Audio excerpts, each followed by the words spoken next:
Welcome to Real Geek Media. We get together to talk about entertainment industry, interesting news stories, celebrities, and the media industry. I'm Hayden Stoll here with Christopher Michael Blake. It is March 7th, 2024. Christopher, how are you? I think it's time to delve into the Brotherhood of Sleep, Mr. Stoll. The Brotherhood of Sleep strikes We are again. broadcasting from the year 1999, what you were saying. Oh, man. Prince of Darkness is on the slate for today. Very excited. Very excited. We keep hitting these movies that I haven't seen in a long time, and it gets me hyped because I really enjoyed watching this. Before we get into that, what's new? What's going on? What do you got? Let me see. Seance is out tomorrow at Monster Mania, starting for the weekend. Can't wait. Daddy-daughter dance is coming up, and just a full slate of things kind of going on. I got the movie script on. That was a huge milestone. I'm kind of reworking it a little bit, trying to add a little bit more meat to it. But we're going to touch on that later tonight too, a little bit. Nice. Sounds awesome. I am I psyched. had an interview with horrornews.net this week. Is that right? I did mention our podcast, and hopefully that will generate some buzz surrounding us, because she seemed interested in what I was doing with that. So. Nice. That's exciting. That's good stuff. I'm ready for baseball, Christopher. I'm ready for baseball. Right around the corner. Steroids alone. Drop the steroid pen. Drop the Ozempic. Do it now. Oh, man. Gotta admit, though, the steroid era was a lot of fun to watch. Just put these guys in a separate wing. Put these guys in a separate wing. I mean... But I wouldn't even do that. It's a shame that Bonds and Clemens... Palmeiro, I don't know. But, 512 home runs is hard to ignore, but... They carried the game after the lockout. Justice. How do you not put these guys in the Hall of Fame? You had McGuire and Sosa pretty much bring eyes back to baseball after the lockout when nobody was watching baseball, right? They saved the game, but I don't know. I agree with you. I agree with you. Just give him a separate wing if you don't want to, Sure. And put Pete Rose in there too, because I don't understand that at all. Yeah. I understand banning him but just... Should be in the Hall of Fame. Yeah, he should be in the Hall of Fame. It's a crime. I understand what he did was a crime, but the guy did his time. Yeah, at this point. Agreed.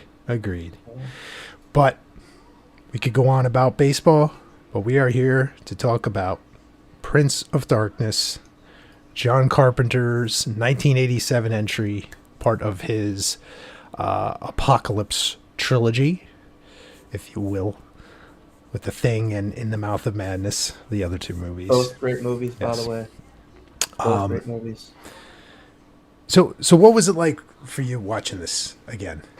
What did it bring back some good memories, or how often? It's kind of like watching Schrodinger's cat. The cat is only alive when somebody finds it. Otherwise, it does not exist in our plane of reality until you actually open the box up. It materializes, and it's either alive or dead. I understand that John Carpenter had to take astrophysics classes or metaphysics classes, in preparation to write this script, because that's what he was into at the time. Mm-hmm. And the philosophy behind it, the Victor Wong character, the professor, and mm-hmm. Of course you got the chopstick in the eyes, and man, that was great. Of course, he led the tour bus after that. Maybe it was before that. I don't remember, but yeah. So it was fun. It's a great movie. I really enjoyed the premise of the movie tremendously. The liquid Satan aspect of it, and the whole Bible, the fact that you have this giant text that has not been, it's been rewritten in all these different languages, and you got this, don't worry, there's nothing to worry about, it can only be open from the inside. Yeah. What's in there? Oh, liquid Satan, sure. It's not a problem, Oh, it's ramping up. It's getting faster. Somebody put it in a blender. Sure, absolutely. What's that giant lake doing on the ceiling? Oh, nobody. Ignore that for today. You don't need to. No, it's good. It's releasing seismographic energy. I love this movie though because the cast in it is great. Oh man, it's just something about the cast, right? I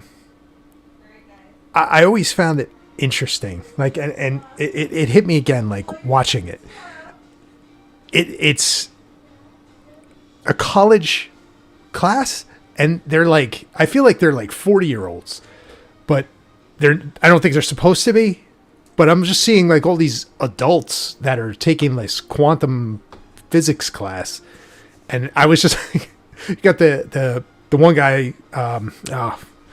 What was his name? Hold up.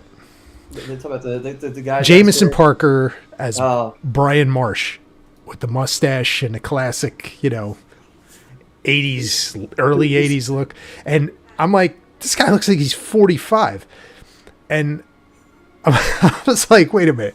I mean, I guess they casted for like a mature group as opposed to like kids. I don't understand you. We talk physics, and you can talk all day. I talk people with you, and you clam up. What's up with this? Hold on, this isn't the impression I wanted to make. Can we start over? Well, listen, I'll give that guy credit, man. With the cards. He's sitting there playing with cards the entire time. It's like, dude, really? Go get yourself a Game Boy. Yeah. I mean, figure it out at this point. I mean, really? Yeah, he was big into the cards.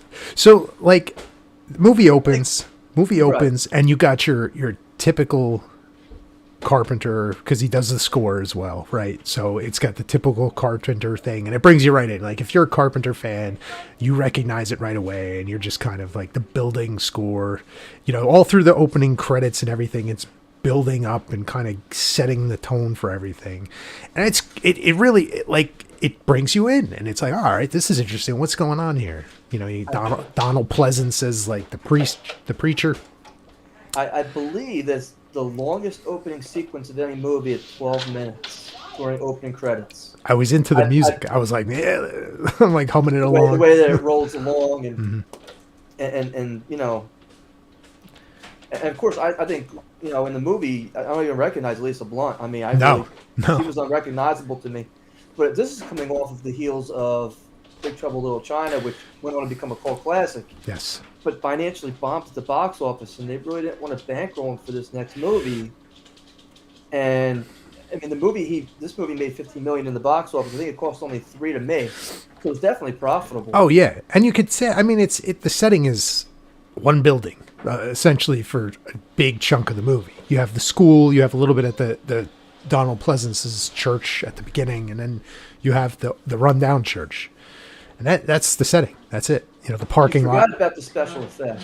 Oh, the effects, yeah. Because you got to put somebody like a squeeze toy, like a cat toy, in like somebody's mouth and fill it with water, and be like, all right, in order to have that jet fill out, you just, and then you'll get one shot per, then you got to refill it in the tub of water, I'm sure, and then all right, we got to stick it back. And I'm sure that costs 50 cents to $1. Now, and I'm positive. It's some of the effects, like for the budget and for the time period, and like, they're not getting the big budget effects right for this movie. So it's cool what he does with the mirror, and it's just water, right? It's just reaching through, and some camera tricks, and the ecto cooler that leaks up into the ceiling, just inverted camera. It's smart, and it works. It works. Now, tell me if I'm wrong. You've seen the movie Legend. Mm-hmm. Is that hand not Tim Curry's hand from that movie? I mean, it looks so similar. Just like a leftover prop from that movie. I'm not saying it is. But no. I'm sure he went right over to the Legends film studio and lifted that thing. Give me that hand, yeah. And was like, I'm walking out with this, Yeah. They wouldn't pay for it, but I got it for you. Yeah, definitely. John, did you take our hand again? Where's that hand? Carpenter was in here somewhere, fiddling around. But I mean, look, the cockroach scene where the guy's getting eaten by the cockroaches, and yes, and even the guy who got stabbed by the bicycle by Alice Cooper. The guy cool. Wyndham. Listen, just going in, like you meet like You meet Donald Pleasance, and you meet Victor Wong, and he's great in this role. Like, some of the dialogue he has to say is bananas. Like, but he does it convincingly and serious enough that it's like, oh man, like they're in it now. They're in trouble, you know. It's Monmouth University this week. Is he? He might be. I'm gonna go check it out. Yeah. He might be. Victor Wong, I mean, he's awesome. He was awesome in this. And Donald Pleasance is like, you know, he's always like the Kmart Alec Guinness, you know? But he's great in these horror roles because he's just like the panicked priest. Like when they get to the end, he just kind of backs away into the room, and he finds the courage at the end. We can't know what's going on. Yeah, we couldn't tell anybody, and it's basically the same role he had in Halloween. Right.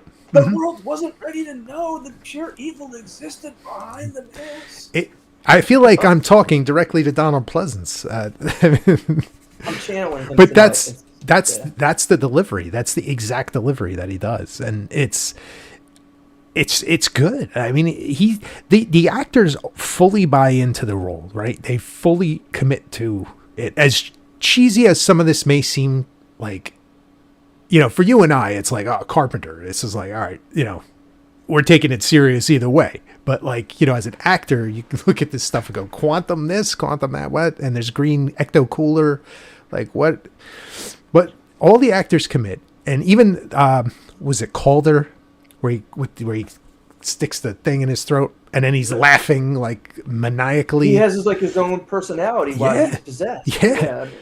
I mean, like, to that character, like, that character could have just been like, you know, zombie henchman, you know, but he gives him that trait where he's just laughing. And then he has that moment where he's looking in the mirror, and like mirrors are like a big part of the plot of the movie. Right. So, you know, he's looking in the mirror and he's like trying to touch it, and he's kind of curious, and then he's laughing again. And it's wild. It's so disturbing. Something like that. It's just creepy. But Carpenter does it well. It's really, really good.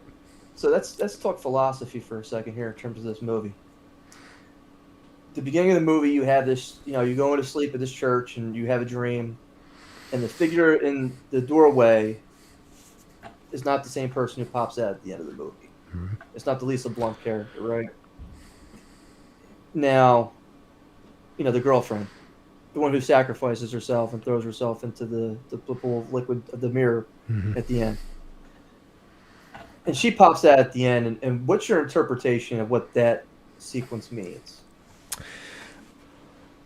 Being that she went through the mirror, I feel like it's going to happen, and it's going to happen as it should have and always will happen. It's just that figure throughout the movie, you're made to believe, oh, it's something else, but now it's going to be her, right? That event is going to happen regardless, but this time it's her that's going to come through. See, now I take it a little bit different, but a little bit the same. I take it as they're sending that message back as a warning. Hey, these events are coming. It's going to happen, and we're sending you this message so it doesn't happen. But of course, the fact that they brought this whole thing in full circle, Satan's basically here at this point in 1999.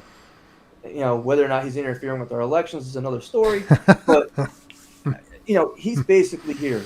But now, if you remember, they transfixed the theory that Liquid Satan has the ability to move objects and use simple creatures like the worms and, and the ants, the beetles, and put them to work because they're more hive-like mind or simple mind. They can do task-oriented things. And if you go back to the beginning of the film when Marsh is playing, when Jameson Parker's playing the cards, and they got the picture of the Big Bang on TV, the back of his TV is already littered with those ants before he's even attended the church. And I think from the moment that the priest dies in the beginning, the circle of events is now in full swing. Mm-hmm. And you can sit there and even argue that maybe even before we even get to the movie itself, when she says, "Oh, he had that huge series of debates on the BBC with the priest," Mm-hmm. that they kind of do some foreshadowing with that is potentially even foreshadowed even before then.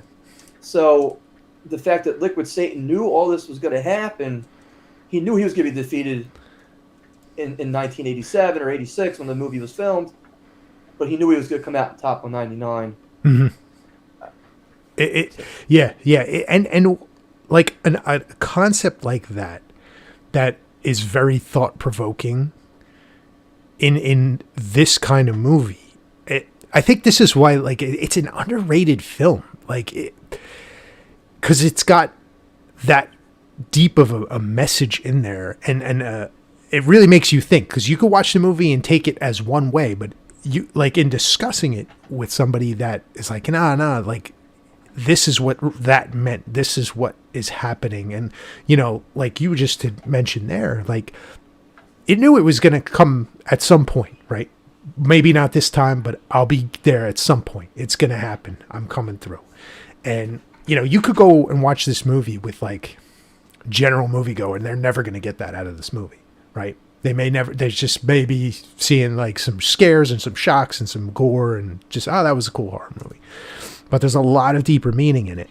And like you had said, Carpenter was into this kind of stuff at that time, right? So I really think it's an overlooked movie of his. It's got some interesting messages, and that. Where do you rank it among all the Carpenter movies that you've seen? Oh man, see, I'm a sucker for. Thing is my number one. Number one. I love Big Trouble in Little China as well. This one may. I think. I know you love. Yeah. Escape from New York. Escape from New York. They live. It's just outside the top 5, but it wants to move up, and maybe by 1999 it'll come through. But yeah, how about you? Where do you put it?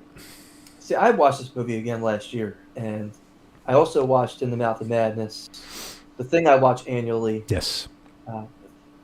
Escape from New York, not as high on the list for me as it is probably for you, or They Live. Don't get me wrong, I love Rowdy Piper in that movie, the whole capitalism, commercialism aspect of They Live.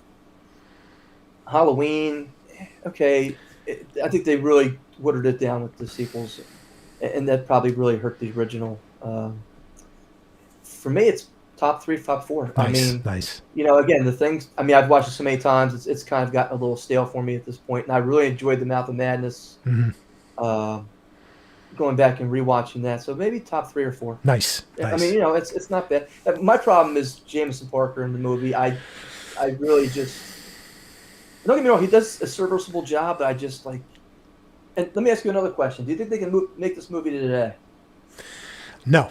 I think, listen, I'll say that they can make it, but they won't make it because it's, I think, a little too thought-provoking. Unless you have somebody like Christopher Nolan make it.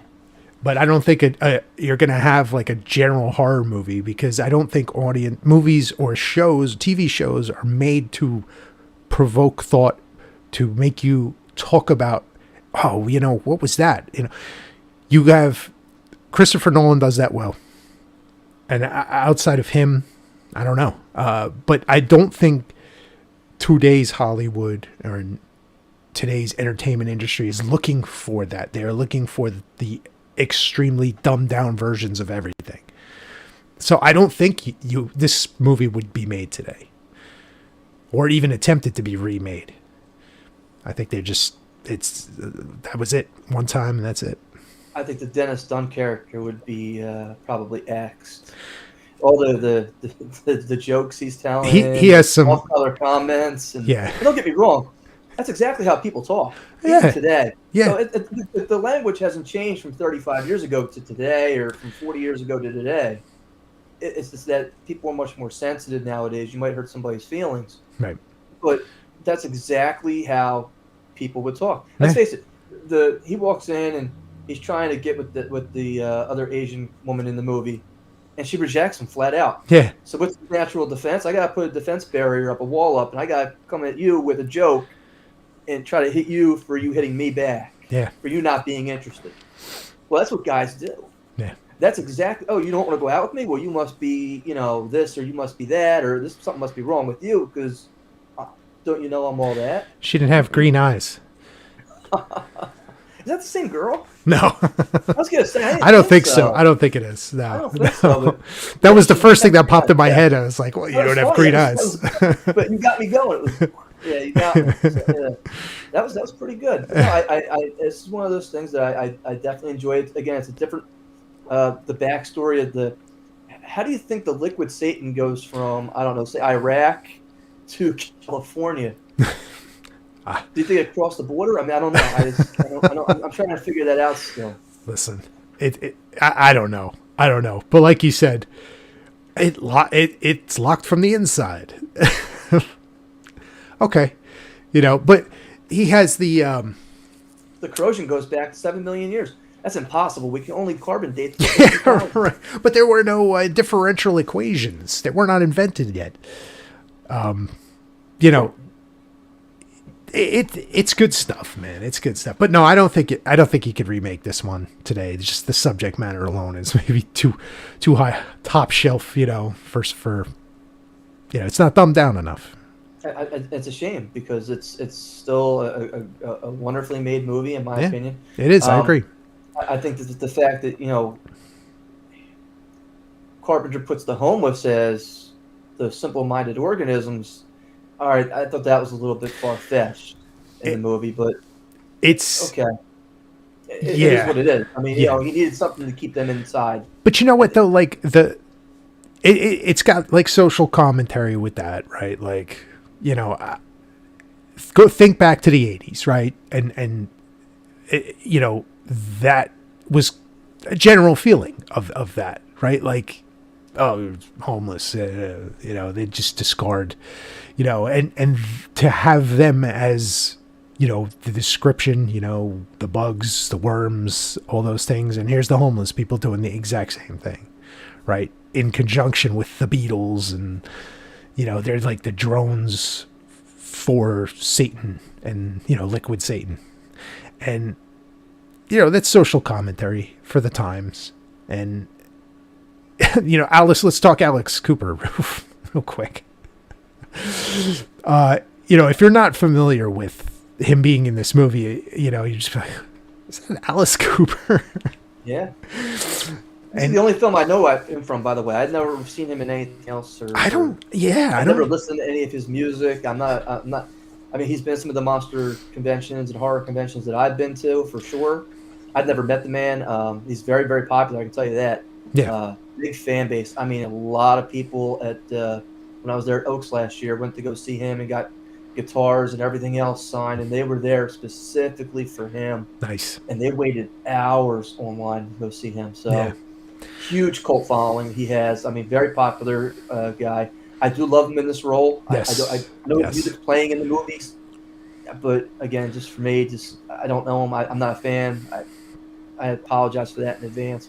But. No, that's it. It's now the alleyway that they walk down. Is that the alleyway from They Live? I don't know. Like, I was just like, I don't think so. I was like, you got all these homeless drones walking down the alley, and then here comes Alice Cooper out in front, and then they all are staring at the church.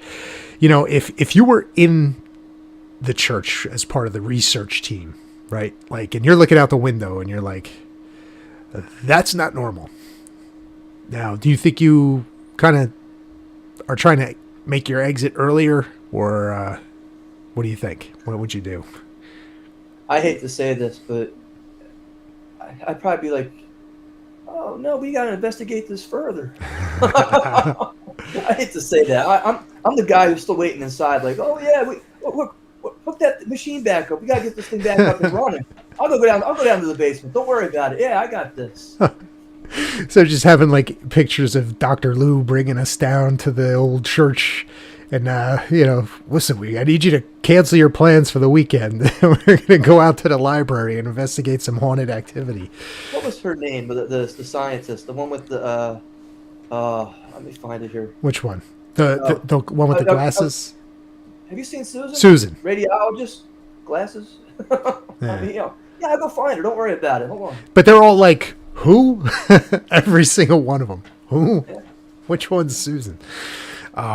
She's, that to me is like that's great screenwriting. That really is. Yeah. It's a running gag. It's like, okay, yeah. Everything doesn't have to be so serious and so melodramatic, and we can't tell a joke here or there. Yeah. But when you're meeting the team, right, when they're just kind of bouncing around, you've already met like the students, and you've met, Victor Wong's professor, doctor, and the preacher. Then when you get to the church, you start to meet the other researchers, Wyndham, Calder, and Susan, and they're like, oh, how she's married. Well, how married? Right? Like stuff like that. Like you get like just the general banter, right? Like to kind of make you feel like these are just regular people, like, and you kind of invest in the characters, and, as one note as some of them are, you remember them, right? Like, so, I think it's pretty cool. Like just, the general banter that he has, and like Wyndham, the actor wasn't really great, but that character was memorable. Like, when he's standing outside and he's like, this is caca. And you knew something was going to happen to him. Like, oh yeah. He's alone in the parking lot. They're like, well, I got to go back. And he's like, caca. And then here comes the Beatles and Susan, and that's a wrap for Wyndham. Yeah. Oh, and then like he gets the knife scene, right? Like, and it's got the classic, the knife or the scissor, whatever it was, and it's just moving with the camera, it was awesome. And it's classic horror stuff. Even more terrifying than that was Donald Pleasant's role as the priest, where the homeless lady comes over and gives him a thank you for opening up and then he looks in the cup and he sees the maggots and worms in there. Yeah. And he comes back inside and he's like, that's how a normal person would react. And you wouldn't expect a priest to do that. Yeah. And that's great commentary on how a real person, whether they're, a priest or not, or how they're supposed to act, would most probably act. Yeah. Yeah. Yeah. He's disgusted. He's just like, because she's down grabbing, kissing his hand or whatever, and he's just looking at it like, I mean, it's the small parts of this movie that really add to the greater general picture of, and for me, it's more the mythology of where this liquid Satan came from, and the fact that Jesus is portrayed as an alien from a human-like race that comes from outer space, and he's warning about the dangers of this thing, and everything kind of harkens back to the Big Bang that Jameson Parker's watching on television, and how old's the universe, and it brings up all those questions, and then Victor Wong's character is kind of like, the individual, we think we're people, but we're actually individual particles, and everything's not put together, and it's just, everything's just so well put together, in my opinion, and mixed with religion and the questions of which is bigger, science or faith, and how they really both have to kind of mix together to find answers. Yeah. And you have the relationship between Victor Wong and Donald Pleasance, right? It's such a contrast of, like you said, man of science, man of faith, and how that relationship became, you know what I mean? Like, these two are on such opposite ends of things, but they seem to be in accord with this. And he seeks the help of, or Donald Pleasance seeks the help of Victor Wong to help, what is this? Help translate this. I don't know, we got to figure out what we need to do here. I need to be able to prove this scientifically so people buy in. Yeah. But that whole relationship, that's like, you see that kind of thing in that was a big theme in Lost, science first faith, and that theme here is like front and center for the whole movie. So yeah, it's very thought provoking film. So, what's your favorite scene in the movie? Oh man, I like the kind of climax scene with where Lisa Blount tackles the possessed through the mirror into the water effect, and then Donald Pleasance chucks the axe and breaks the mirror, and then you see all the drones drop and the breath mist come out of their mouth, and that scene I like. That's not to say there's other great scenes in this movie. There's some classic like Carpenter shots, like with the steady cam moving in, like when Jameson Parker jumps out the window and you see like the camera getting closer to him, and that's the drone homeless people, like right. Those shots, and those are classic Carpenter shots, and you're just like, this is cool. It's cool looking, right? Like, but as far as like my favorite scene, I like that scene where, and I think it's mostly because I think that effect is so cool, like using the water effect through the mirror. I think that's cool. I think that's really cool. What about you? I personally like where they have to dig Dennis out of the closet. Yeah, that's a good they're one. digging through the closet, and it's taking them all day to. And my question is, where's this guy going to the bathroom after 24 hours in there while he's telling all these jokes? And he did say, "I got to go to the bathroom." Yeah, I don't blame him. I mean, if they get in there, he's done, and it's I'm just surprised it took him for them to start attacking, to him to start digging. He's like, maybe I should start digging. Yeah, I'm like, maybe you should have been doing that from the start. But that is when Victor Wong's character, the professor, shoves the chopsticks in the guy's eyes. Oh, that's the chopstick in the eye. He turns his head and he hits the one guy who really doesn't do anything in the movie. He hits that guy with the spray in the face.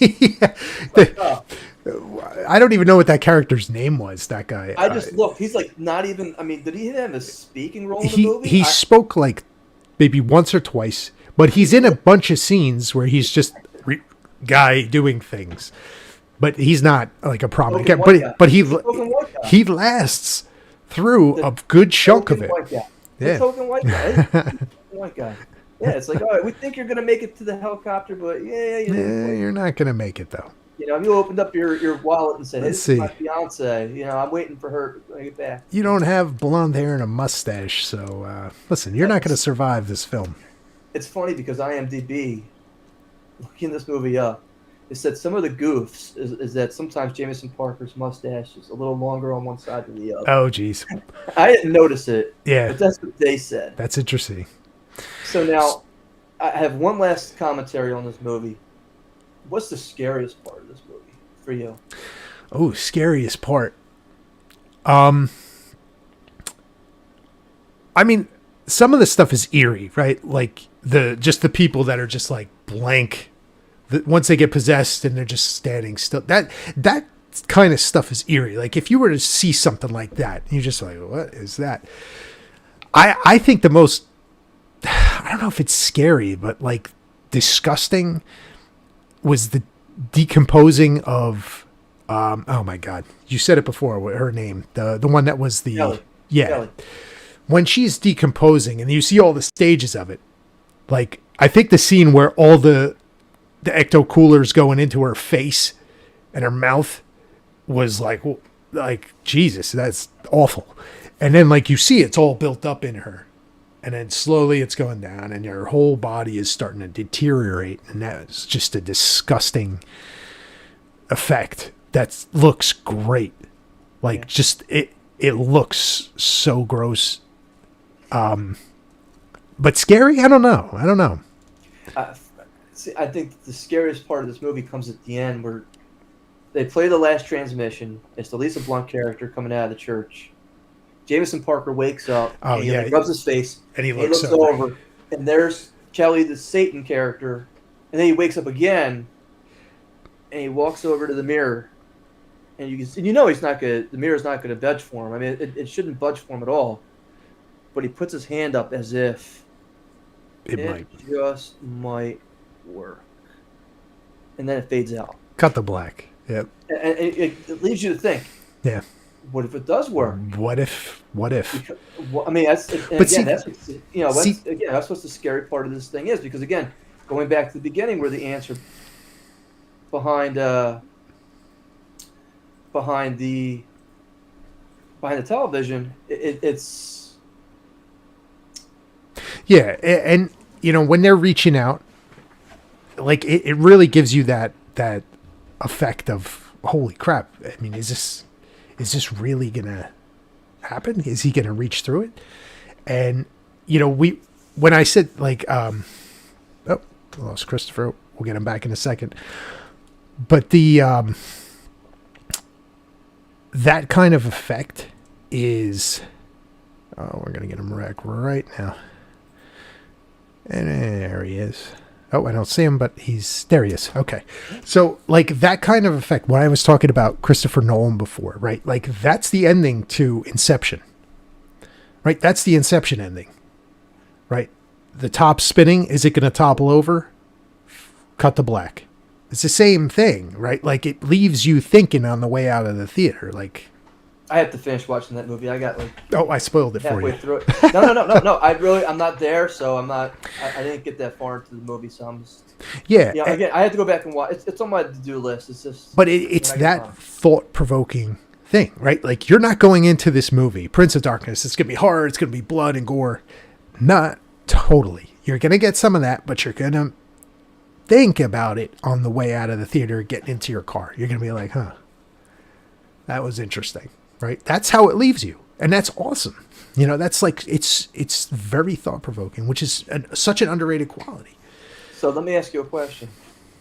The Vatican has walls up around their city to protect them from invasion. But what if the Vatican put those walls up to protect civilization from what's in the Vatican? There you go. Possible they have liquid Satan down there? But we have Jack Burton and the Pork Chop Express. So maybe it's keeping him out. Anything's possible at this point. Escape from the Vatican. Come on, John Carpenter. Come on.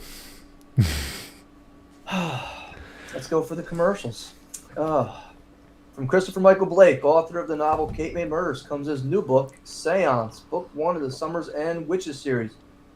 When Nancy moves into her ancestral estate, she and her new friends discover a book of spells that catapult them from the social wallflowers of Talbot High School to the popular girls.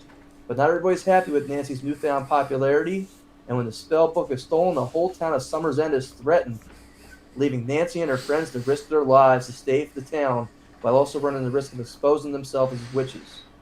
Can Nancy return things to the way they were and find time to date Talbot High's star quarterback? Seance is now available on Amazon.com and BarnesNobles.com. Right there. It's right there. I love the cover art. Just reach out. Listen. It's like you're having fun. I love the artwork. The cover art is I love it. I love it. Hayden, is your business looking for an affordable way to gain and attract new clients? Have you considered male prostitution? I'm just kidding. RealGeekMediaEntertainment.com is now offering sponsorships on their podcast and website. What's that? Your business can't afford a sponsorship? No problem. Consider running an advertisement during one of our podcast shows. Advertising starts as low as just $50. $50. That's the price as 2 dozen eggs or 2 meals at Five Guys. Visit realgeekmedia.com. Meals for one at Five Guys. You're not kidding. Don't ask for the biggie size either. You're not getting the extra condiments with that. Just enjoy the peanuts. No, that's all you're getting. Yeah. That's real, REEL, geekmedia.com. Click on the links or sponsor us, advertise with us, or donate here to get started. And if you think these product placements are all mistakes, no, it's a part. Last week it was Wendy's, and this week, Five Guys. We want you guys here. You guys need to come here and advertise. Just don't do the rotating menu. So, Hayden, last week you were huge on Dune. I was. Dune 2. I was. And I have to admit, this movie took in a lot more money than I thought it was going to take. Do you remember the numbers that me and you came up with? I think I was 110. I think you were about like 50, 60. 40. 40. Okay. Yeah, okay. I was thinking about coming up. But I was like, oh, that's a tough number for sci-fi. Well, it turns out we were... but it depends on what scale you're using, because you were closer with the number. But if you're going based on the actual Price is Right retail without going over... I was over. But that's I don't know if we play by those rules. 82.5, you were certainly closer than I was. I got to give you the win this week. They said this movie beat Oppenheimer for the biggest opening weekend, domestic opening of all time. Now, I don't know if that's based on inflation or adjusted for inflation or not. But, yeah, have you seen it yet? I have not. I'm trying to figure out a time when I can go. But what a huge, huge opening. And, a lot of what you read about it is good reviews. Very good, very positive reviews. People are invested, whether that be book readers, sci-fi fans, or just general moviegoers. I think a lot of people enjoyed this movie and found appeal. I'm excited to go see it. It made me rewatch the first one.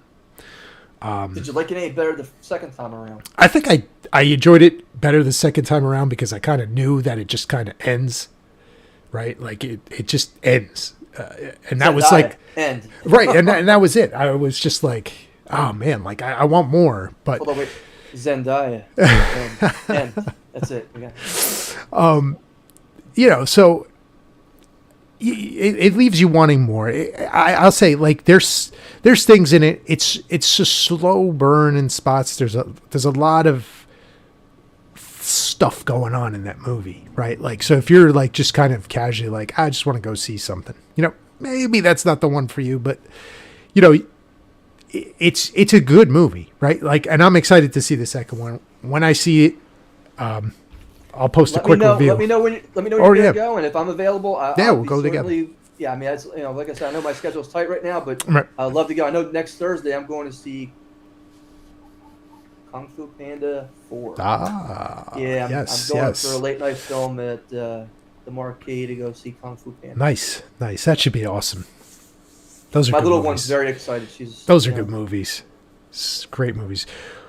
Yeah, so Dune 2. Yeah, once we check that out, we'll give you guys our thoughts on it. So now, Hayden, for Kung Fu Panda 4, you predicted $35 million. I went with $27 million. We'll see who's closer. I get the feeling, again, you're going to beat me out on this one. But in the next 2 weeks, we have some other movies coming out, starting this Friday with Arthur the King, the Mark Wahlberg dog film. Oh, man. That's a wide release, I'm assuming. That is wide release. Now, Mark Wahlberg is certainly transitioning to more faith-based. Yes. And I can't blame him. I mean, look. No, not at all. I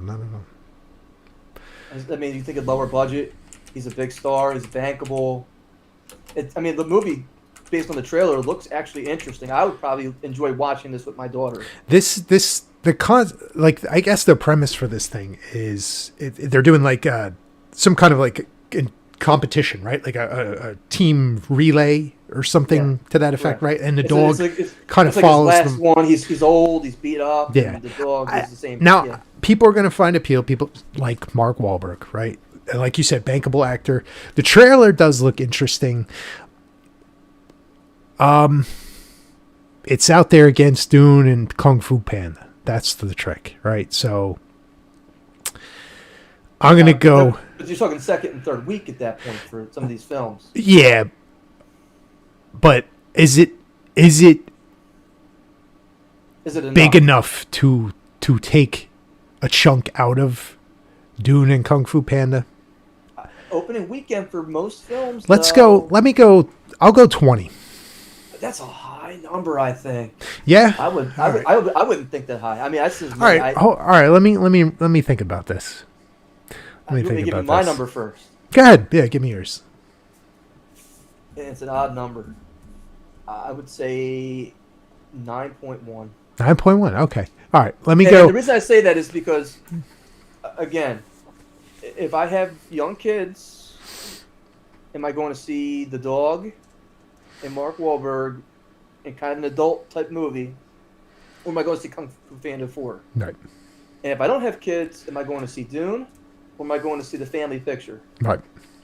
And again, it's no contest either which way. I'm going to see Dune. I'm going to see Kung Fu Panda 4. So again, it probably has a shot to beat Dune the third week, and Kung Fu Panda. But I think what I say 8.9, 9.1, You said 9.1. 9.1, 9.1. Let me go. I'm gonna go 14. Okay, fair enough.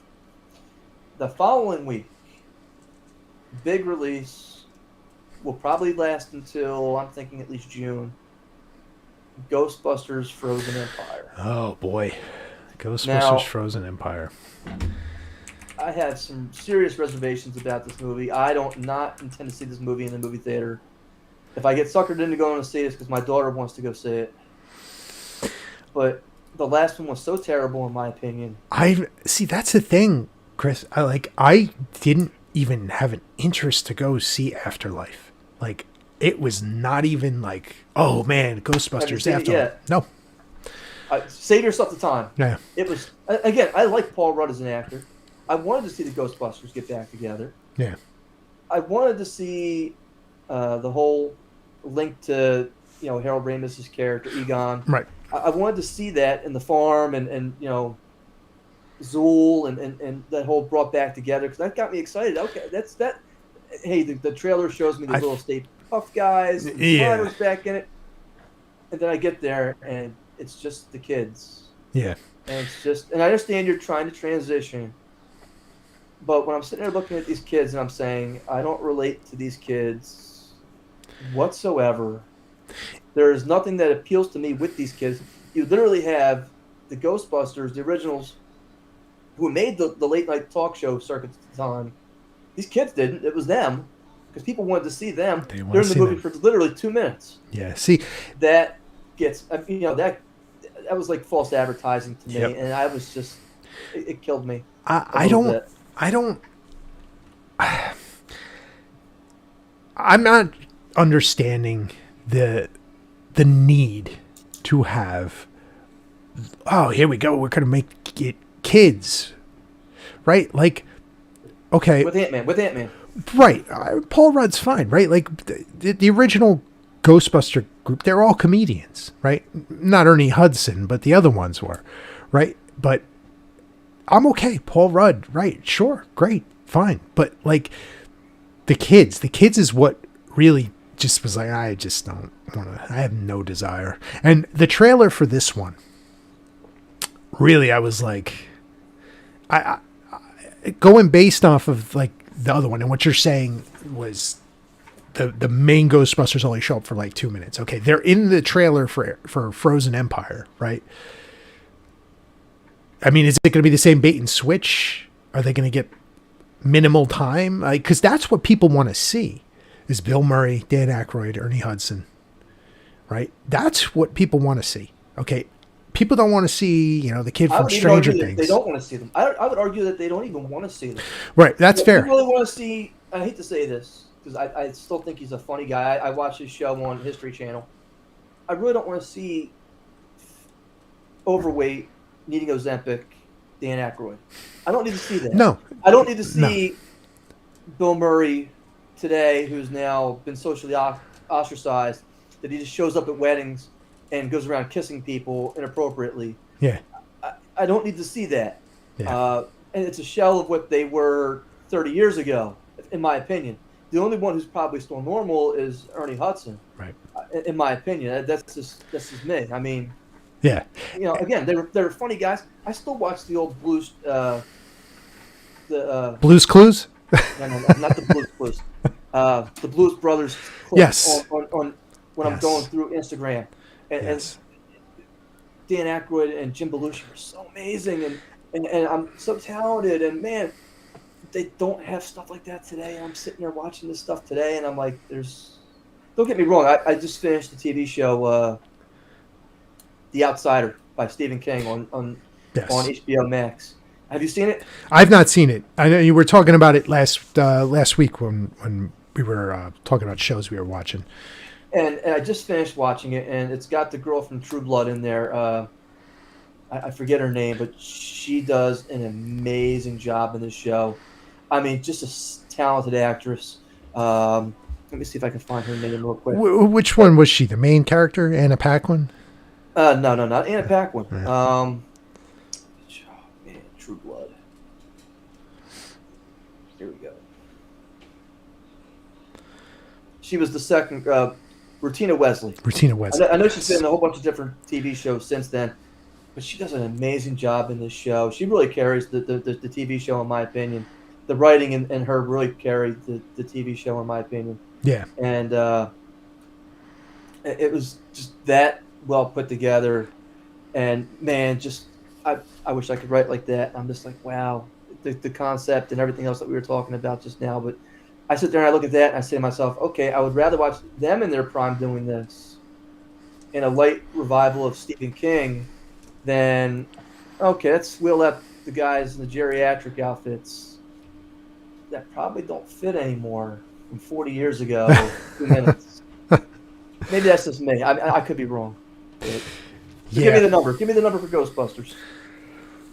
I don't even know what to expect. Let me. What did Afterlife? What did Afterlife make? It's gonna make big bucks, though, right? You would agree. It's gonna make big bucks. I need to see what Afterlife made. Okay, Afterlife made $204.3 million on a $75 million budget. Okay. All right. Will they be able to fleece people a second time? I think the American consumer. I think they're gonna, because the setting shifts back to New York, right? So okay. So I think people are going to be interested in it. I think opening weekend it'll be probably number one for its release weekend. I'm going to go 40. Let me go 48. That's about the number I was at. I was about 40, and I was willing to bring that up to about 42. Okay. So I'll go 42. Yeah, that's a close race. Let's see what happens with that one. I'm curious. I just don't know. Like, it's not a movie that I'm ever going to be interested in. Ghostbusters 1, Ghostbusters 2, as far as I'm concerned, the series ends there, right? Like, for all the reasons you said, right? Like, I'm just not interested. Like, even Ghostbusters 2 was just so. But you still have, the painting was in the slime, and everybody's got to dance around with the. It was goofy, but you still have prime Bill Murray. You have Sigourney, Dan Aykroyd, Harold Ramis, Ernie Hudson. I mean, Rick Moranis is still running around. Yeah, he's not hiding in his New York apartment. I mean, it's. I'm not kidding. It's a shame. It's a shame. It really is. Yep. Another talented actor. Just. Yeah. We'll see. I like the race on this one though, 48 to 42. I'm curious to see what happens here. I think it could go over. I think it could hit 50. It could. But, yeah. I also think that depending on how hurt people are in their pockets, and it could be weather dependent. I mean, if it's Sure. Yeah. I don't know. It could have a long legs in April though too. I think, like you said, it's going to stick around. It's a big franchise, right? And you're going to get all the kids that grew up on it, like us, are going to be interested. People are just going to be like, let me see what this is about, right? Like, and I think the return to New York setting is going to help it. I do. Yeah. They can deal with the transit cops on the subways now, and the National Guard being there. There you go. Did you see that they put the National Guard on the subways? I did, and I also saw Eric Adams post that crime is down because they don't consider things crimes anymore in New York City. So there's that. So I would say this: I think there's something else going on. Something that they don't want to broadcast. Maybe that's just a gut feeling that I get. I mean, this has been going on now for years and years and years and years. This crime epidemic. It's not solitary to just New York. It's everywhere. Yep. Because that's why I don't quite understand the need to do this now. Yeah. So I really I don't understand it. Chris, But again, that's not in the news today. That's yeah. not one of the articles I have for the news. You said you had something that you wanted to talk Before we about. get into the news, I have two things. All right. Okay. First thing I I'm want to. intrigued. I'm very intrigued. Okay. So first thing, Forbes.com released the highest earning actors of 2023, Oh. and I'm going to give you the top 10. All right, number 10. Why don't you let me guess some of them? All right. I mean, we got 10, so like you want me to get through the top, or go through 10 to 6, and you give me the top 5? Go ahead. Go ahead. All right. So number 10, Denzel Washington, 24 million. What was it? Equalizer, I guess. Equalizer, right? All right. Ben Affleck, 38 million, and I think that might have been the Nike movie, right? The one on Amazon. I actually want to see that because it looks good. Yeah. I had to be honest with you. Matt Damon, I think, is doing a good spot with it. The conversation that the actor who plays Michael Jordan's having with the executives, I see it on Instagram all the time. Yeah. That movie intrigues me. Viola Davis playing the mom. Mm-hmm.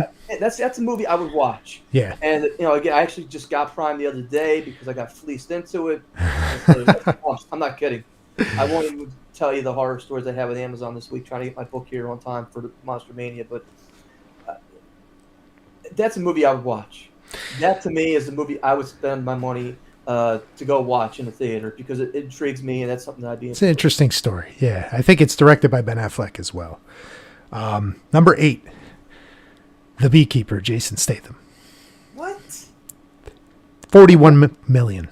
He got paid that. Well, I mean, I think he's got multiple movies that came out. Expendables 4, Beekeeper. Because people remember that one. Right. But listen, he's getting paid for it, right? Yeah. So I don't know what his asking fee is, but he earned 41 million. Jason Statham, if you're listening to this podcast for just $50, you could sponsor your next movie, Beekeeper 2, here. $50. I will shill all the honey that you want to sell. All right. Number 7. Well, I guess this is a tie with number 8. Leonardo DiCaprio, 41 million.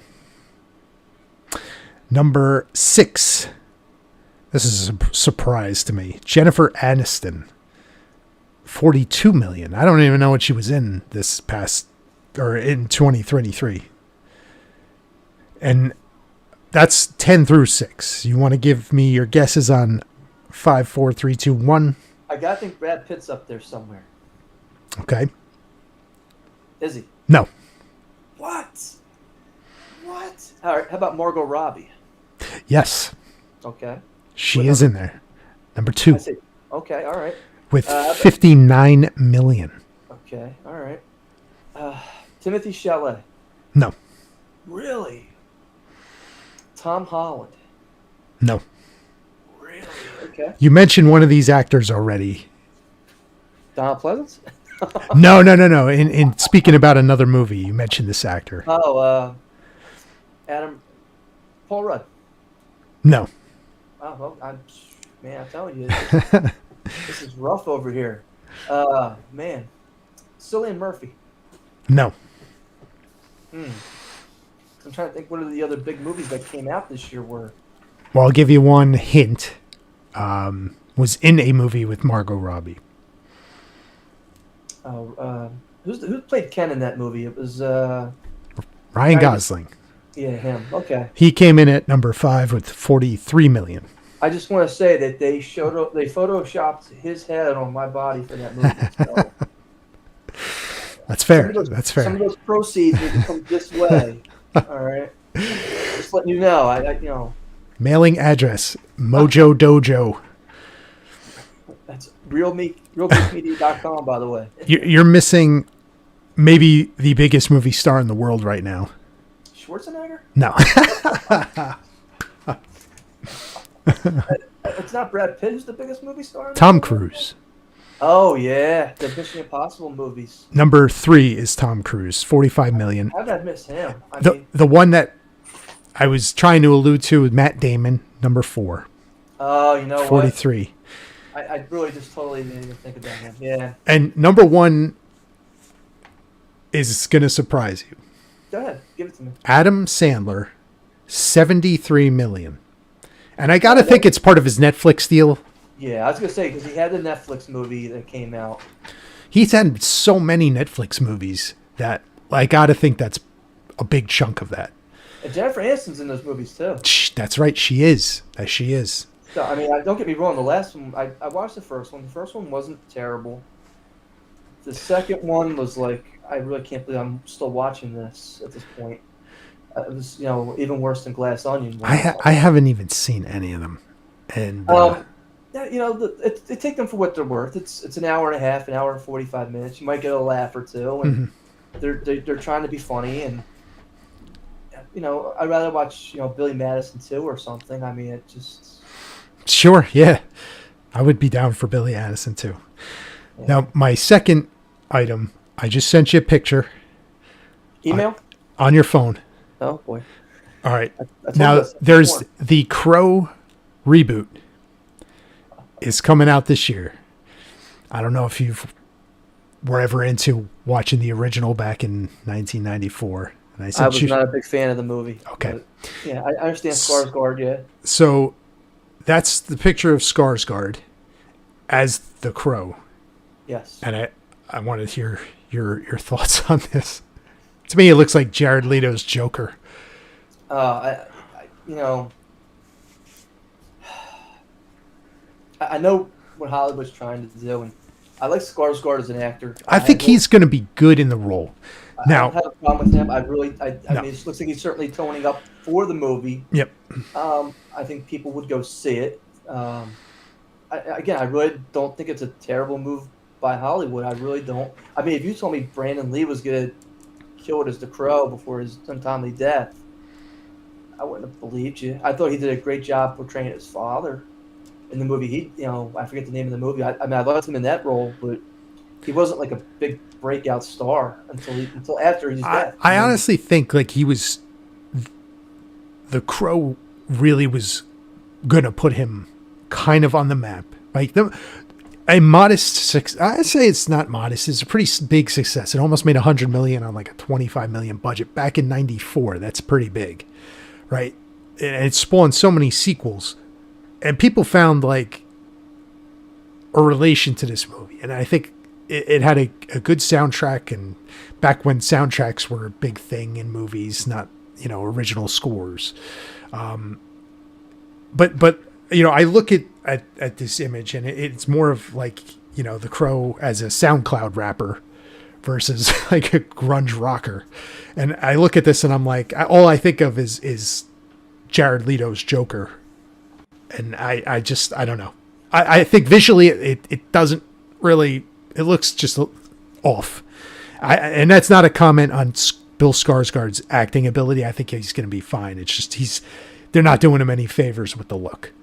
I think that the Joker, Jared Leto, was atrocious. I think it was just a travesty. The whole. It's just more so the design of it, right? Like he's running around set giving people dead rats, and I mean, look, there's nothing in there that screams funny or homicidal maniac to me, or it's more like fourth grade bathroom humor.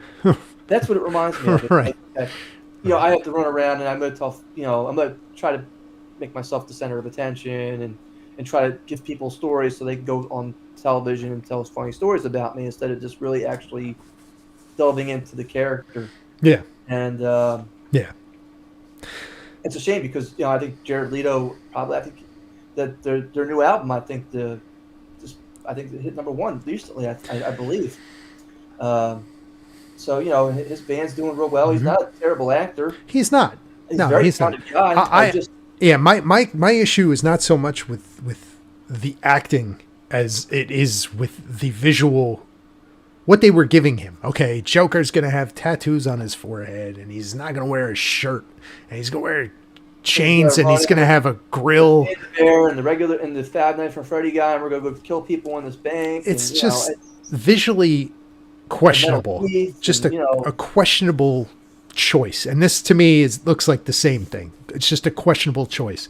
Maybe it works, but again, when I look at the Crow, I don't think he should look like a SoundCloud rapper. But that's what we have.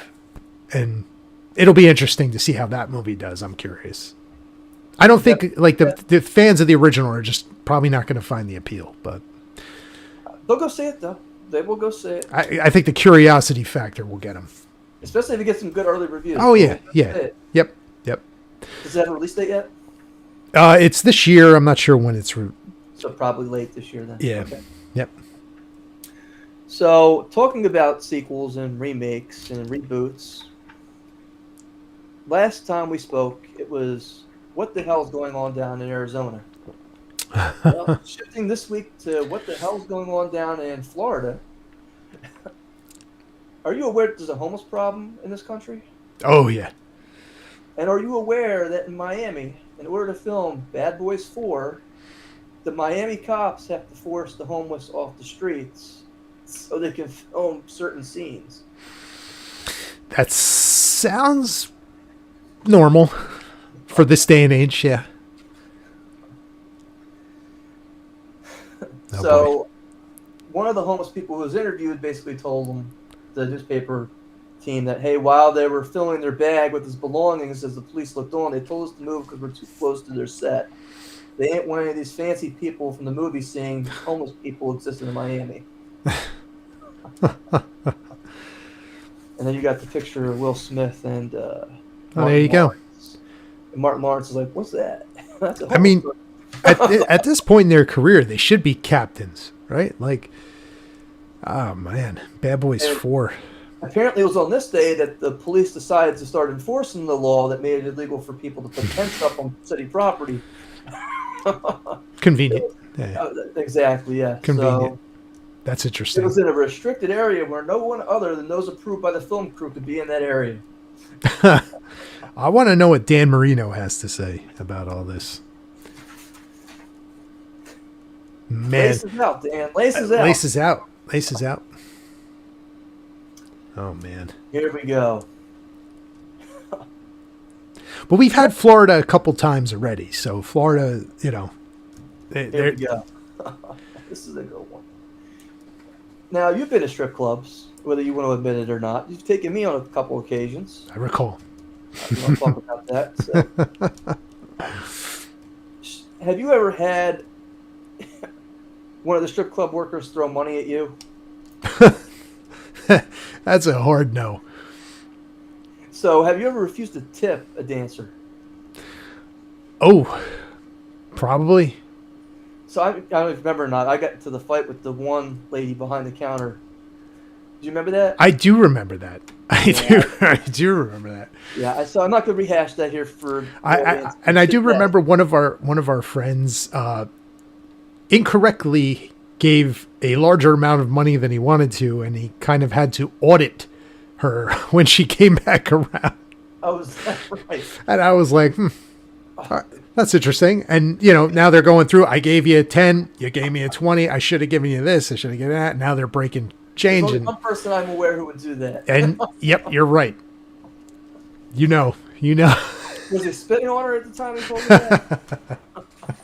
I could see him doing that. But yes, I do recall your moment. So apparently in Port St. Lucie, a strip club worker was charged after allegedly hitting a customer with a stack of cash after he refused to tip. So I guess this was one of those establishments where the females will get up on the stage, and at the end of the performance, the customers will throw money on the stage, and then they'll collect the money. And after several dancers went up there and danced, he had not donated to the pot. He had the big blind. Yes. So the name of the club was Body Talk Topless.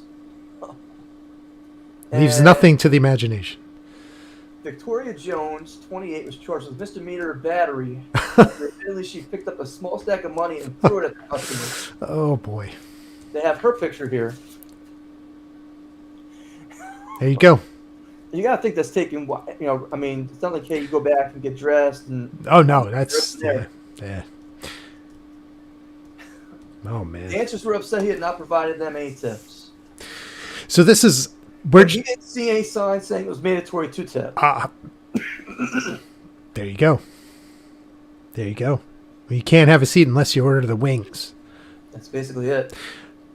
So this was What you say, Port St. Lucie?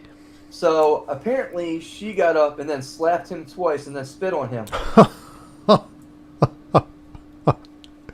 I mean, they go the extra mile at this place. She then accused him of being drunk and rude. Mm-hmm. Where is the bouncer in all this?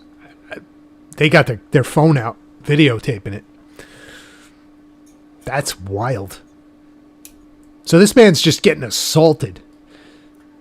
They even had the surveillance footage show where the employee threw the cash and then followed up by slapping him in the face and then leaning towards him as if he was spitting. Oh, man. This guy's just trying to... What time of day was this, did it say? Oh, no, I'm sure it was at night. I was going to say, if this was lunch rush... My goodness. I mean, the poor guy's just trying to go there to whatever. He's trying to save money. Just trying to not tip and, gets assaulted for it. Nobody told him inflation. You see one breast, it's this much. You see two, it's this. Yeah. Shrinkflation. I mean, CPI is just through the roof on this kind of thing. Yeah. That's interesting. So, Oprah Winfrey's been in the news a lot this year. I don't know if you recall last year she was in the news for the whole Hawaii debacle where she came out and she asked all her fans for money. And then they blasted her on social media saying, "You're the one worth billions. Why don't you go ahead and give it?" There you go. And we didn't hear anything back about that. So did you see the news on her this week? No. So apparently, are you aware of her big sponsor, who her big donor is? Weight Watchers. She is leaving the Weight Watchers board after admitting she used a weight loss drug. Oh. Now, she didn't say which one, but... What's the popular one now? What is the popular one? You said it a couple times. Ozempic. And she's doing a special on Ozempic. Announced today. So I printed this up earlier in the week. That was not announced yet. Oh, boy. After that was announced that she was leaving the board, shares of Weight Watchers crashed 27%. Ooh. That's rough. Yes. Because it was a conflict of interest for her to take other weight loss medication. Oh, boy. So now she is leaving with her stake in the company, which is 1.4%, worth about $12 million. And she's going to donate that money to the National Museum of African American History and Culture during the open trading window next month. I mean, the least she could do with that money is paint the rest of the houses' roofs blue in Hawaii. What do you think the Weight Watchers stock is worth today? Ooh, good question. Per share. Just give me a number. You said it dropped 27%? Yes. $15. Less. Oh, boy. 8. Less. Oh, man. Christopher, this is bad. 4. Less. 2. $2.90 a share. Oh, man, that's brutal. She tanked the company. I don't think it was a big one. I mean, they're certainly not a dividend-paying company. Man. What's the upside with this company? I mean, really. At this point, I mean, might as well just start sprinkling Ozempic in your food. That was up huge today, as a matter of fact. That was up another $5 a share. Now, Oprah Winfrey refused to confirm whether she's taking Ozempic or Wegovy. But months ago, she said that people who use Ozempic were taking the easy way out. Really? When she's doing a seminar or a speaking engagement, you said? She doesn't say where she said it. She just, she then walked back her comments after it was revealed her telehealth subscription service sequence that Weight Watchers paid $106 million to acquire prescriptions for Ozempic and other drugs used for weight loss. Interesting. Yeah. Interesting. And before this, over the summer, she reduced her stake in the company from 10% to just 1.4%. So it's not like... Man. I don't want to say insider trading, but... I mean, listen, connect the dots, right? Like... I have no evidence. No. But... That's wild. That's now, wild. Is your son in high school yet there, Hayden? Next year, September.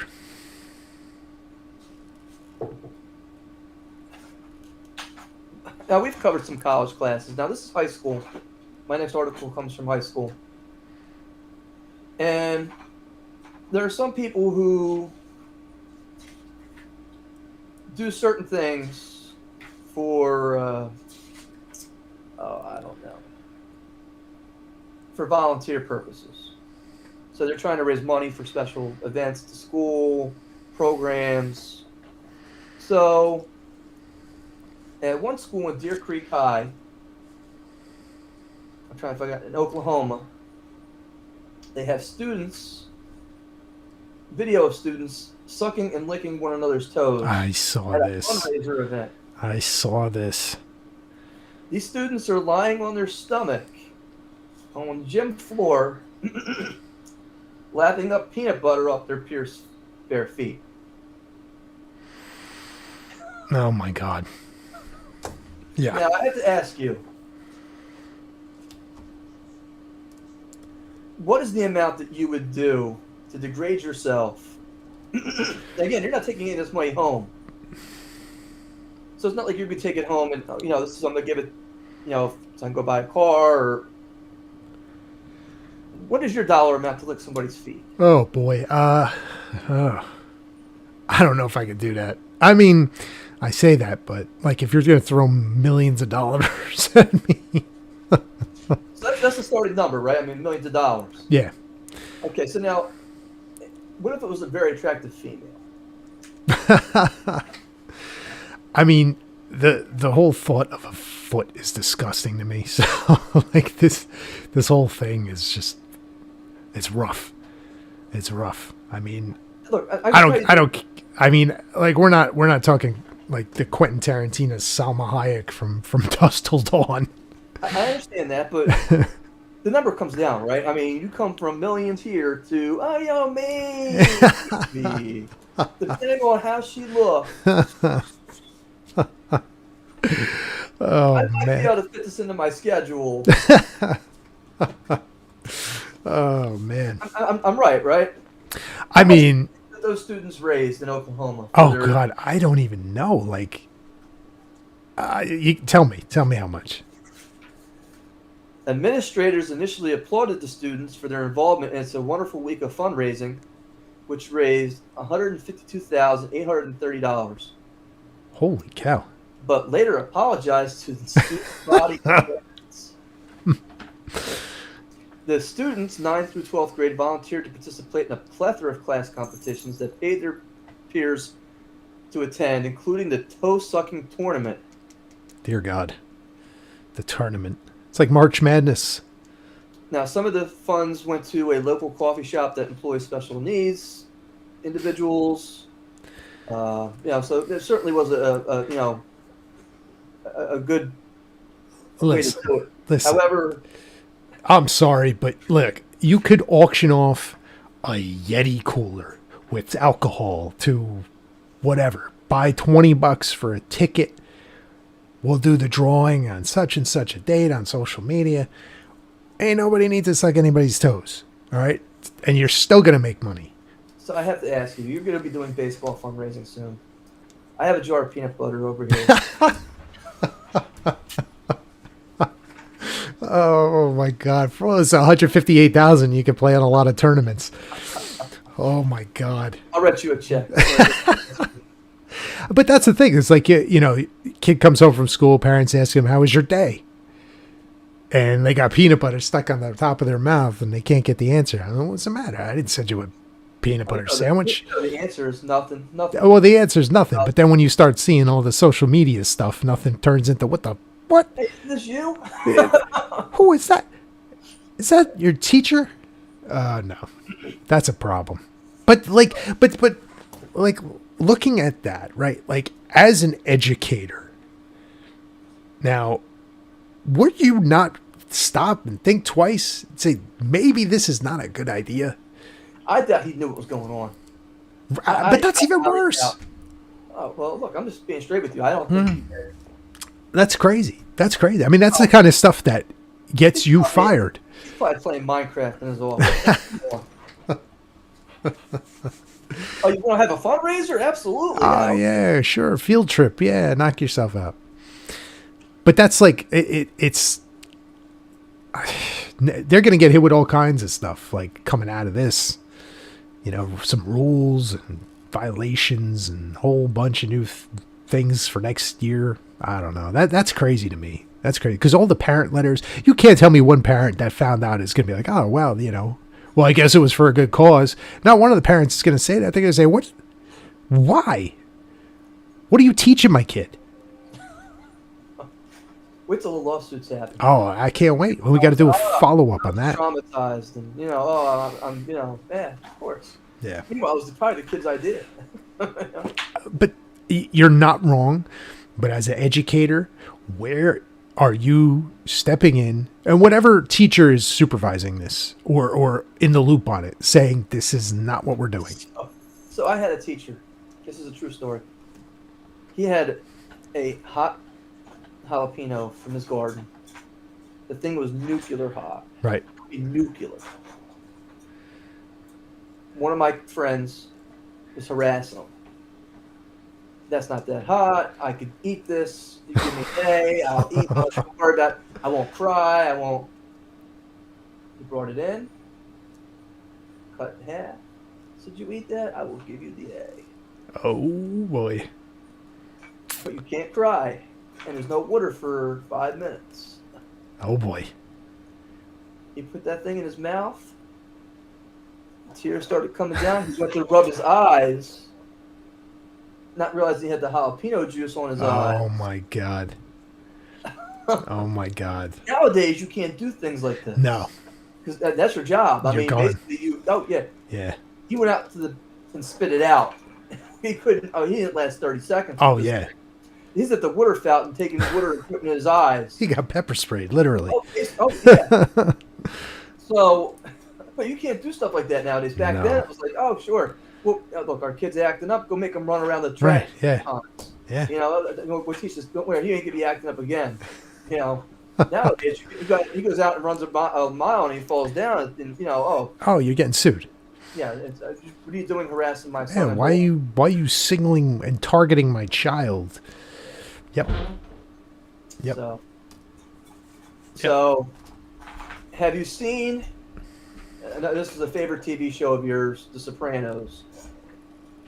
This week they sold the booth from the final scene of the movie. It was really? Wilson's Old School Ice Cream in Bloomfield, New Jersey. The owner is selling the actual booth at an auction. He got. Can you take a guess how much money that booth in that scene in that movie? Oh man, $250,000. I think he would have took your offer. He only got 82. Oh, that's it. Okay. Yeah. Maybe if he sold it years ago, maybe it would have went for more. That's the thing. He says it's not the frenzy it was when it happened 17 years ago, but it's still a popular attraction. Interesting. Well, $80,000 for that is not too shabby. So in other Sopranos news, Drea DiMatteo. Now, of course, she played Chris's girlfriend in the show. Adriana. And look, smoke show, hot body. Right? She was smoking hot. I mean, let's face it. And the little outfit she was wearing, and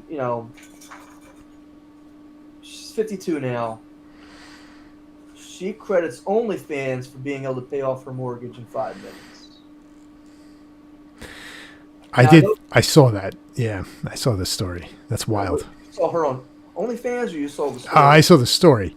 Okay. Which I'm trying to clarify. Which I was like, I just want to know how many 50-year-olds you're looking at on OnlyFans. But here's the thing, it's got to be easy for a famous actress or formerly famous actress to do that and get like a large sum of money for selling photos or whatever videos. Have you seen any movie scripts revolving around that lately? One, yeah. So this brings me up to my next point. You broke out your Forbes top 23 movie star list. And what was the highest paid actor? What did he make? Number one? Adam Sandler was like $75 million. Okay. I happen to have here. Okay. Total earnings from OnlyFans. Uh-oh. for 2023, Uh-oh. as well as how much these people have made in 2024 in only 2 months. Okay. So the first one is Iggy Azalea. Okay. Again, Right. She was a rapper. Look, pop star, rapper. Pop star. Right. Yep. I still think she's Australian, supermodel, whatever. Mm-hmm. I still think she's a good-looking woman.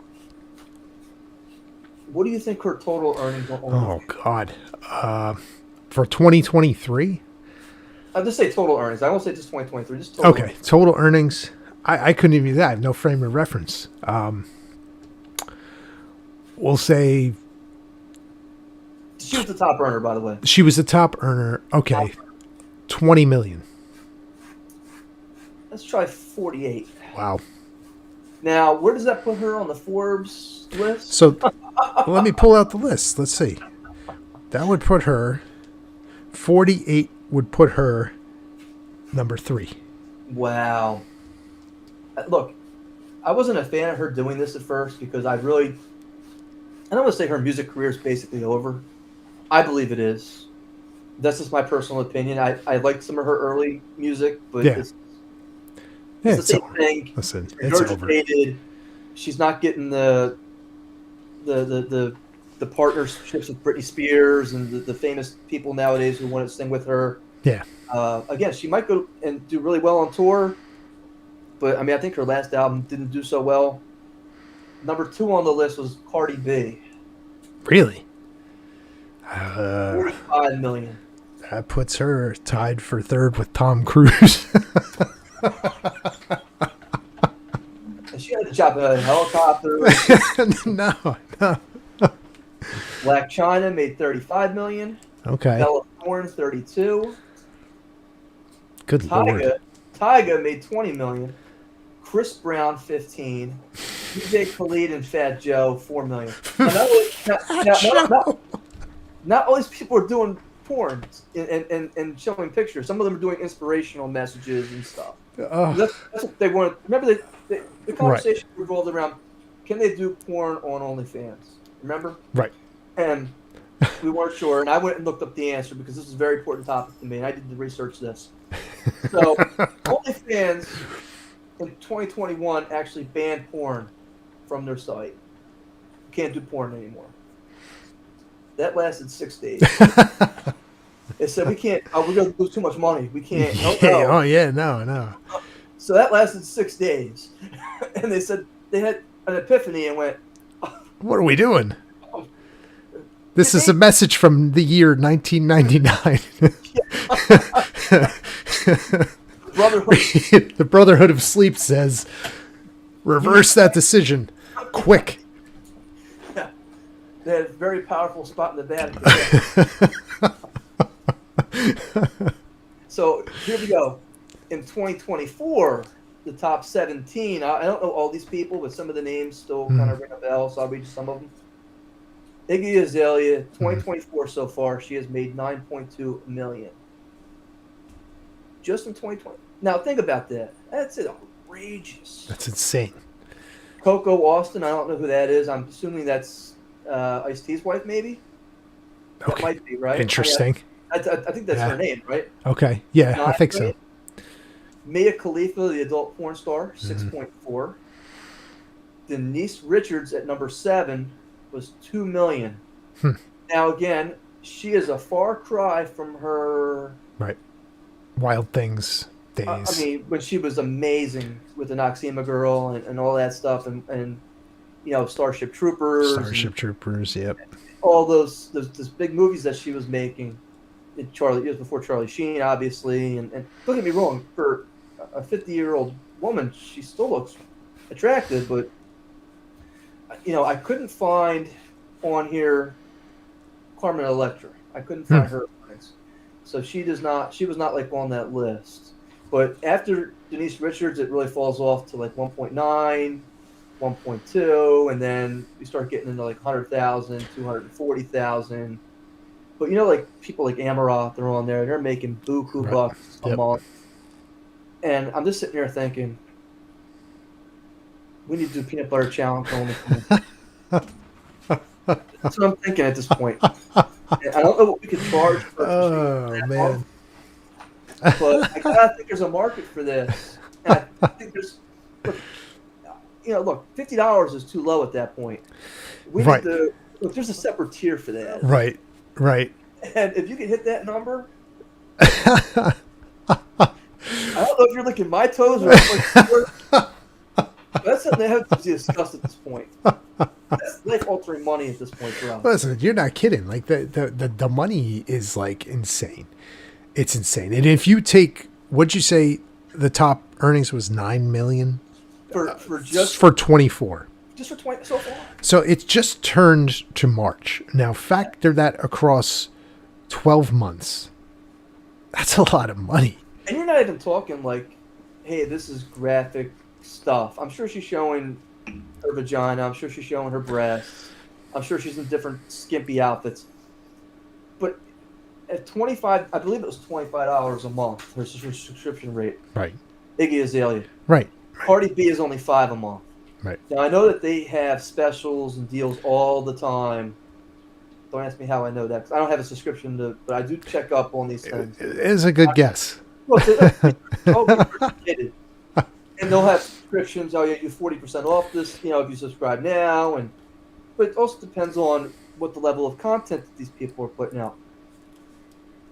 But once I subscribe for 1 month and I go through her posts, I might want to cancel that. Right.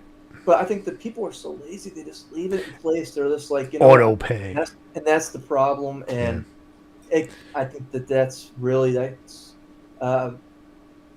Again, But something like you said, like if it's $5, right? That's something you're gonna be like, I forgot to cancel that. It's only $5, right? And people just leave it, and then you do that same scenario for like a lot of people, and that's a lot of money. It's an interesting. I hesitate to even call it a profession, but like it's kind of what it is, right? It's huge, the amounts of money you're talking. It's crazy, right? Well, I mean, yeah. but see, here's the thing, right? Like, that's a lot of money, but what do you do? Like, now you're in your 70s, got the grandkids, and your grandkids are going to see it because internet is forever. So you, I mean, your dignity is gone, right? Like, this is like something I've always like thought would be interesting, right? Like when we grew up, right, bullying was one thing and trash talking with your friends is one thing, and it's always like your mom jokes. This next generation of kids where their moms are doing OnlyFans, and those kids are in school where they're being bullied by now the kids who subscribe to their mom's OnlyFans. It's a next level like bullying that's going to happen to these kids. And none of these people are thinking about any of this stuff. They're just seeing the money and the revenue and all this stuff they're making. But it like those kids are going to have all kinds of issues trying to get through school, trying to just live a normal like teenage life when people are showing you pictures of your mom. Like, it's wild. It's I have wild. to ask a question. Is there not enough free porn out there? It's a great question. It's a great question. I don't understand the fad of OF. I don't. Like you said, you could get it elsewhere for free. Now, So like I just don't get it. But people are drawn to it because I think there's celebrities attached to some of these people. That's Iggy Azalea, Cardi B, Drea De Matteo, right? So people are drawn to that. Oh, it's a celebrity. I mean, I'll go through Instagram and I'll be like, oh, she's doing yoga. She looks good. Let me see what she kind of does on. Now, some of these girls do different stuff. And then you got people who want to just give them and buy them outfits and pampering days. And it's crazy. Now I can tell you this. It says here that DJ Khaled and Fat Joe, they do their OnlyFans for free. So I wonder how they're even making money on that for the $4 million. It's probably like you said. you get Other services. free access, but you got to pay to have me say hello to, Billy and Flatbush. I Hey, think it's even Billy. more than that. If you want the package over here, if you want this over here, if you want this, or you want us to do this, Right. yeah, I'm sure there's some kind of this for that. Yeah. Because it's supposed to be an inspirational type Gotcha. service. So it's like Cameo. They're doing cameos on OF. Yeah, I don't know. It says here that Bella Thorne, the former Disney star, Well, she's a total like porn I star. don't even know who she even is. I couldn't tell you. Yeah, she's on the one show with Zendaya when they were kids, I think. Yeah, I don't know. She made $1 million in 24 hours. That's insane. I don't think she was licking peanut butter off anybody's toe. But Now, yeah. Go ahead. No. I made my point. I just don't get it. I don't get it. But if you're intending to settle down, have a family, and you're just ruining your child. Like how do you raise a kid through that? Right? Like that's next level bullying. We had it some bullies, right, in the 80s and 90s. It's next level, this next generation of kids who got to go through that. Like it's going to be wild.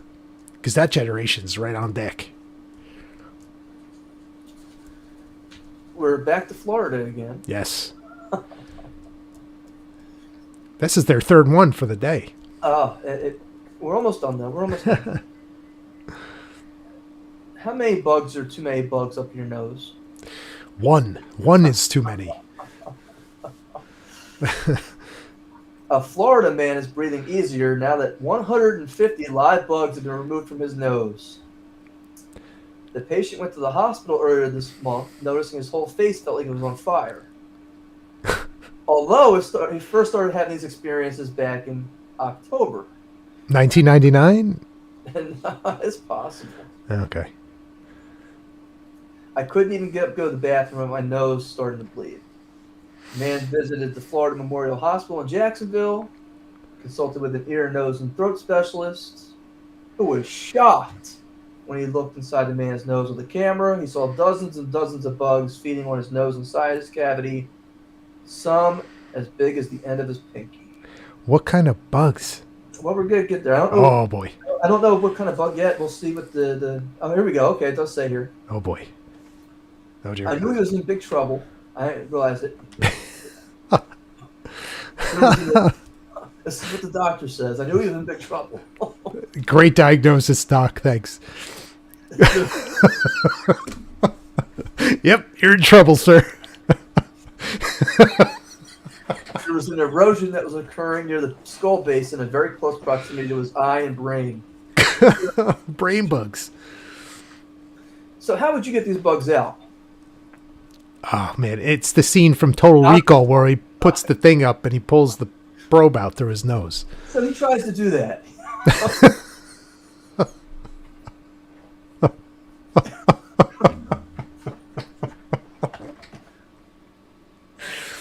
At first, the physician tries to use a suction device to remove the insects, which were in the larval stage. They were too large, so he had to extract them one by one from the man's nose. They were right up against the base of skull into the brain, and had they gone through, could have killed him. The bugs have since been sent to an epidemiologist to determine their species. The patient is expected to make a full recovery. It remains a mystery how the larva got inside the man's nose. Yeah. But the problem may have stemmed from his bad hygiene items when he was handling dead fish. Before I rinse my hands in the river, Oh, all right. do a better job and not touch my nose or hand. That is wild. So the last story here is my favorite. Oh, hold on. I found a picture of that one. Oh, really? Yeah. Oh, that's never handled dead fish. That's Don't do it. Don't wash do your it. hands. Don't do it. Always tell people wash your hands. Yeah. So I have to ask, Hayden, have you paid your $150 deposit for your flying car yet? No, I have not. So SpaceX has recently revealed that they are backed up and that their record pre-orders have hit 2,850 pre-orders for these flying cars, which start at $300,000. Interesting. This is where it gets scary. Oh boy. The first prototypes are scheduled to be in the air as early as next year. Oh. Are we ready for this? Any form of civilization at this point? Oh man, we're turning. I mean, look, I can't even concentrate when I'm driving without looking over at my phone.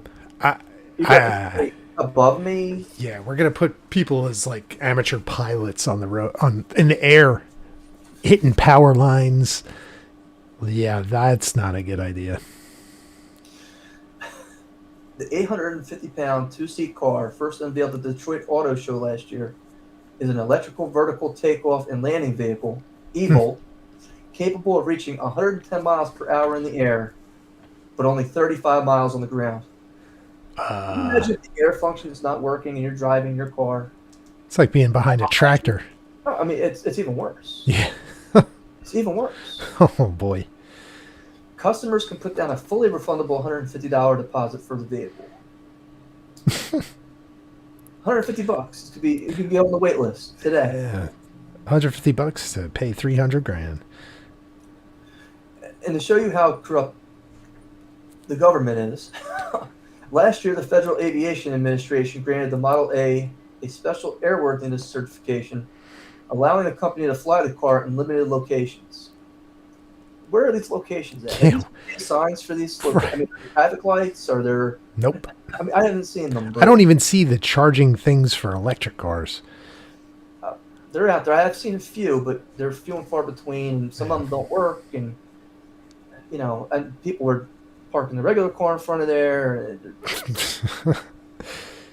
Yeah, I don't know how this flying car is going to go. But all I hear is like the Jetsons noise, when it's flying around. I look at it more like from a terrorist standpoint. Oh man, like listen, that take an entire floor. That's just bananas. Especially with those EV batteries. I mean, those things don't get put out easy nowadays. Our only hope is that Skynet becomes aware and takes out the terrorists. Unfortunately, it's going to label us all terrorists. Yeah. Oh boy. Here we go. There are still many unresolved questions surrounding the practical aspects of flying cars being used in cities. The FAA published a report titled Concept of Operations, Urban Air Mobility, hoping to put air taxis within operating corridors. As of now, there are no legal or regulatory provisions governing the routes or trajectories of flying cars within cities. So if you get one? Yes. I mean, you think the police force is going to have a cop up there? I mean, why not just get like a jetpack at this point? Just don't. The whole thing is crazy. We are not ready for this. We are not even close to ready for this. If everything goes right, we plan to start production of the first one by the end of 2025. Wow. The driving estimate is 200 miles, and the flight range is 100 miles. Huh. Now, yeah, so it's... Doesn't even feel like that's worth it. They say in 2035, the proposed Model Z sedan will have a flight range of 200 miles and a driving range of 400 miles, but a price tag of only $35,000. Really? Yeah, so it's more affordable than your basic car nowadays. That's kind of wild. Yeah, I mean, that's crazy to me. That's kind of wild. Yeah, I mean, it just, We've turned into Back to the Future. I mean, this is just, it's happening so quick. I mean, if I told you flying cars in 2 years, 3 years. I mean, yeah. That's insane. $150, Hayden. You get that from licking peanut butter off. Just one digit. One digit. That's it. We got to put the peanut butter challenge up on our website. If you sponsor us, advertise with us, podcast with us, peanut butter challenge with us. There you go. I think the starting price would be $100K. The PB challenge. The PB challenge. 2024. Hot chicks apply only fans. Ready the merch counter. You got to put this live on Twitch. Oh man, that's good. That's Yeah. good. Hayden, Christopher, next. what do we got on deck? Oh, I don't even know. I think it's Dawn of the Dead. It is. Is it now? Are we going with the remake or are we going with the original? If we got time, both. They're both good. Yeah, let's go. Let's go with the original, and we can sprinkle in little things from the remake, the Zack Snyder remake. Sounds good. Yeah. When we want to, are we going? Is that next week or is that the week after? It'll be the week off. after. The week after. Okay. Yeah. We'll give it the week after. It'll be the last week in March, I guess. Okay. So we'll shoot 2 weeks from now. We're going to talk Dawn of the Dead, George Romero's version, the original. Christopher, you got anything for our geeks out there? This weekend, Monster Mania, March 8th through the 10th. I'll be there with the cast of Starship Troopers, actually, believe it or not. Oh, that's going to Brad be good. Dorff from Chucky's going to be there. Oh, Denise Richards won't be there. She's making too much money in OnlyFans. No, I'm serious. Tim Meyer will be there. Johnny Reno will be there. And Nice. Yes, I mean, and Michael Ironside will be there, too, as a matter of fact. Oh, that's cool. John Cleese will be there. And I won't see any of these people. I'm sequestered, unfortunately. But, Awesome. But it's by Seance, by the way. Seance. It's out. Big seller. It's book number 1 of the Summer's End Witches series. Thrilling read. It's very well done. So look it up. I got my interview with horrornews.net that should be coming out any day now.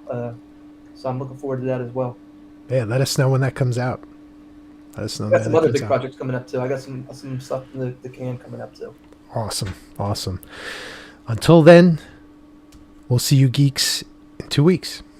Have a good night.